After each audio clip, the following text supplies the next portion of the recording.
गया। वक्फ बिल के प्रावधानों पर विस्तार से विचार किए बिना कई मुस्लिम संगठन आधारहीन आशंकाएं जता रहे हैं और बिल का विरोध कर रहे हैं। ऐसे में इस बिल से जुड़े मिथकों और वास्तविकताओं को जानना और समझना जरूरी हो जाता है। इस रिपोर्ट के माध्यम से समझिए।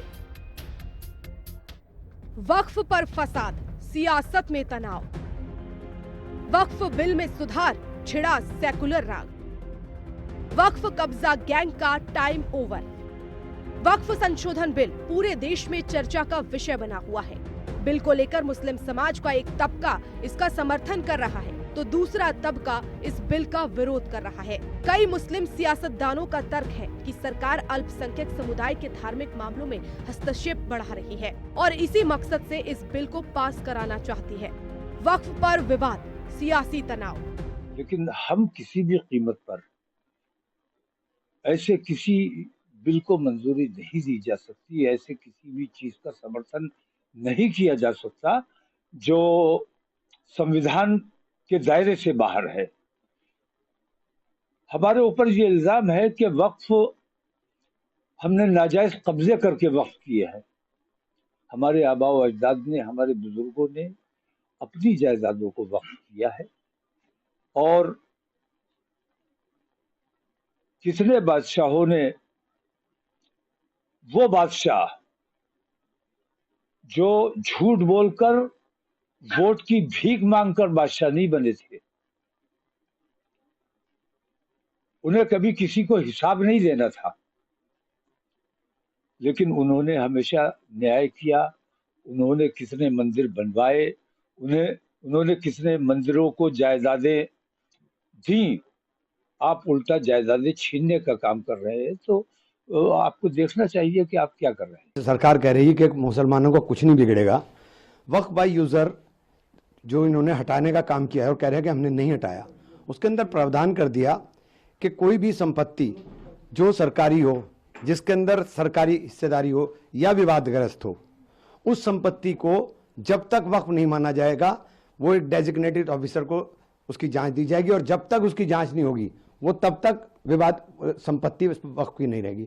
उत्तर प्रदेश सरकार ने, इससे बड़ा उदाहरण नहीं दे सकता, उत्तर प्रदेश सरकार ने 78% प्रॉपर्टी 14,500 हेक्टेयर में से लगभग 11,500 हेक्टेयर लैंड सरकारी घोषित कर दी, जिसके अंदर खानकाएं, ईदगाहें, मस्जिदें और कदीमी मस्जिदें 400-400, 500-500 साल पुरानी मस्जिदें भी शामिल हैं, उनको सरकारी संपत्ति घोषित कर दी।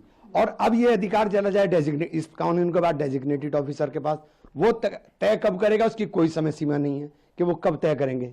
तो ये जो विवाद की स्थिति पूरे देश में खड़ी होनी है, ये बहुत खतरनाक है और ये पूरी तरीके से संविधान के धारा 14, धारा 16, धारा 25 के ऊपर ओवरलैपिंग है और संविधान के साथ पूरी तरीके से मजाक करने का काम किया जाए। बिल के लिए हम लोग पहले से विरोध में हैं और जब सदन के अंदर ये पहली बार बिल लेकर के आया गया था तो मैंने और हमारी पार्टी ने और हमारे नेता माननीय अखिलेश यादव जी ने, हमने पुरजोर तरह से इसका विरोध किया था। और मैं पहले भी बता चुका हूं, विरोध करने का कारण हमारा ये नहीं है कि सिर्फ के बिल को बीजेपी एनडीए सरकार लेकर के आ रही है, क्योंकि बिल के अंदर असल में काफी सारी चीजें जो हैं हमारे लोगों का हक छीनने का जो काम हो रहा है, इस वजह से हमने इस बिल का अपोज किया था।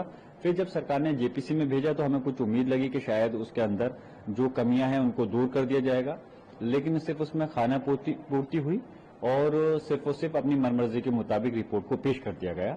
सरकार के पास भले ही बहुमत का आंकड़ा है, लेकिन जो इसके सहयोगी दल हैं वो लोगों को, उनको पता है कि इस बिल का अगर वो समर्थन करते हैं तो आने वाले समय में उनको इसका बहुत बड़ा खामियाजा उठाना पड़ेगा। इसलिए हम चाहते हैं कि सरकार तानाशाही से हटे और इस बिल को वापस ले। यह संवैधानिक बिल है और लगातार हम लोग जो है संविधान को मानने वाले लोग हैं।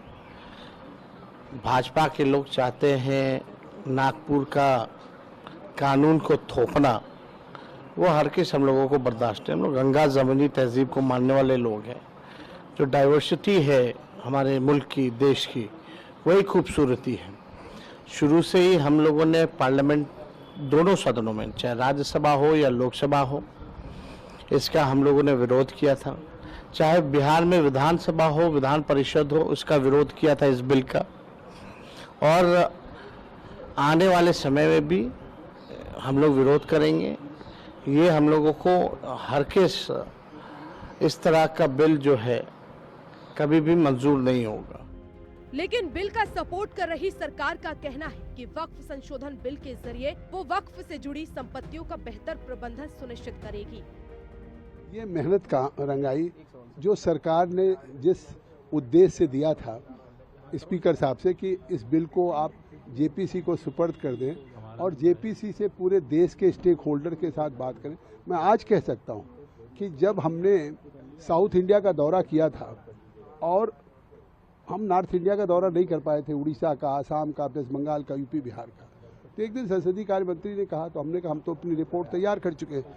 उन्होंने कहा हमारी मंशा कि देश के सभी राज्यों में आप जाएं और सबसे आप स्टेक होल्डर से बात करें। तो आज वो हमारी जो 428 पेज की हमने रिपोर्ट दी सभी स्टेक होल्डर्स के साथ, स्टेट गवर्नमेंट के ऑफिशियल के साथ, All India Muslim personal law board, Jamiat Ulama या इस्लामिक स्कॉलर जितने लोग हैं इनके साथ किया और रोज बैठकों में हमारे ओवैसी से लेकर के इमरान मसूद सब थे। वक्फ संशोधन बिल से मुसलमानों को कोई खतरा नहीं है। मुस्लिम पर्सनल लॉ बोर्ड के लोग और सियासी जमातों के लोग मुसलमानों को डरा रहे हैं, बहका रहे हैं, अफवाहें फैला रहे हैं, गलतफहमियां पैदा कर रहे हैं। मगर मैं मुसलमानों को यकीन दहानी कराना चाहता हूं कि उनकी न मस्जिदें छिनेंगी, न ईदगाहें छिनेंगी, न दरगाहें, न खानकाहें, न कब्रिस्तान, कुछ भी छिनने वाला नहीं है। ये सिर्फ़ और सिर्फ अफवाह है, इस पर कान न धरें। वक्फ संशोधन बिल से जो गरीब, कमज़ोर, लाचार, यतीम और बेवा मुसलमान हैं उससे होने वाली आमदनी इन तमाम लोगों में खर्चा की जाएगी। इससे उनकी तरक्की होगी, डेवलपमेंट होगा, एजुकेशन में काम किया जाएगा और इसकी आमदनी से स्कूल, कॉलेजेस, मदरसे, मस्जिदें खुलेंगी, उनका रख रखाव होगा, यतीम खाने बनाए जाएंगे, उसमें यतीम बच्चों की किफ़ालत होगी। उधर केंद्रीय अल्पसंख्यक मंत्री किरेन रिजिजू ने कहा कि किसी का हक छीनने की बात तो छोड़ दीजिए, ये बिल उन्हें हक देने के लिए लाया गया है जिन्हें आज तक उनका हक नहीं मिला। देश हित में कोई भी काम हो और गरीब मुसलमानों के लिए, महिलाओं के लिए, बच्चों के लिए जो भी जरूरत काम है उससे हम पीछे नहीं हट रहे हैं। और जो लोग विरोध कर रहे हैं वो राजनीतिक कारण से विरोध कर रहे हैं। बहुत सोच समझ करके, बहुत तैयारी का साथ हम आए हैं और सदियों तक लोग याद रखेंगे कि नरेंद्र मोदी जी की सरकार में एक ऐसा बिल लाया है जिसने गरीब जनता का, विशेष करके मुसलमानों में, जो दुनिया में सबसे ज्यादा गरीब मुसलमानों का संख्या हिंदुस्तान में है, उसका चिंता सबको होना चाहिए। और ये चिंता नरेंद्र मोदी जी ने किया है, हमारा सरकार ने किया है। और साथ साथ जो वक्फ बोर्ड ने कई सदियों तक, कई सालों तक जो मिसयूज किया है, अधिकार को गलत तरीके से इस्तेमाल किया है और गरीबों का जायदाद लूटा है, उसमें भी रोकने का काम हम कर रहे हैं। देश हित में है। आइए अब हम इस बिल से जुड़े आपकी गलत आशंकाओं को दूर करते हैं। वक्फ को लेकर मिथक और तथ्य। क्या वक्फ संपत्तियां खत्म कर दी जाएंगी? कोई भी संपत्ति जिसे वैध रूप से वक्फ घोषित किया गया है रद्द नहीं की जाएगी। क्या वक्फ संपत्तियों का सर्वेक्षण नहीं होगा? नहीं, वक्फ संपत्तियों का सर्वेक्षण होगा। क्या वक्फ बोर्डों में गैर मुस्लिम बहुसंख्यक हो जाएंगे? नहीं, बोर्ड में गैर मुस्लिम शामिल होंगे लेकिन वे बहुमत में नहीं रहेंगे। क्या नए संशोधन के तहत मुसलमानों की निजी भूमि अधिग्रहित की जाएगी? कोई व्यक्तिगत भूमि अधिग्रहित नहीं की जाएगी। क्या सरकार इस बिल का उपयोग वक्फ संपत्तियों पर कब्जा करने के लिए करेगी? ये बिल जिला कलेक्टर को ये समीक्षा करने और सत्यापित करने का अधिकार देता है। क्या विधेयक गैर मुसलमानों को मुस्लिम समुदाय की संपत्ति पर नियंत्रण या प्रबंधन की अनुमति देता है? हालांकि वक्फ संशोधन बिल में ये अनिवार्य किया गया है कि केंद्रीय वक्फ परिषद और राज्य वक्फ बोर्डों में कम से कम 2 सदस्य गैर मुस्लिम होने चाहिए। क्या ऐतिहासिक वक्फ स्थलों जैसे मस्जिद, दरगाह और कब्रिस्तान की पारंपरिक स्थिति प्रभावित होगी? ये विधेयक वक्फ संपत्तियों के धार्मिक या ऐतिहासिक स्वरूप में हस्तक्षेप नहीं करता है। क्या विधेयक का उद्देश्य मुस्लिम समुदाय के अपने मजहबी मामलों का प्रबंधन करने के अधिकार में हस्तक्षेप करना है? विधेयक का प्राथमिक लक्ष्य रिकॉर्ड को सुरक्षित और संरक्षित रखने की प्रक्रिया में सुधार करना। इन मिथकों के अलावा विधेयक में कई जरूरी पहलू भी शामिल हैं, जिन पर अधिक स्पष्टता के लिए विचार किया जाना चाहिए, जिससे कि गलत सूचनाओं का प्रसार न हो। वक्फ बिल का ये संशोधन राज्य वक्फ बोर्डों में शिया, सुन्नी, बोहरा, आगा खानी और पिछड़े मुस्लिम समुदायों का व्यापक प्रतिनिधित्व सुनिश्चित करता है। ये अनिवार्य करता है कि शिया, सुन्नी और पिछड़े मुस्लिम समुदायों में से प्रत्येक से कम एक सदस्य बोर्ड में होना चाहिए। इसका उद्देश्य मुस्लिम आबादी के विविध वर्गों को बोर्ड में जगह देना है, जिससे वक्फ संपत्ति प्रबंधन में सभी का प्रतिनिधित्व सुनिश्चित हो सके।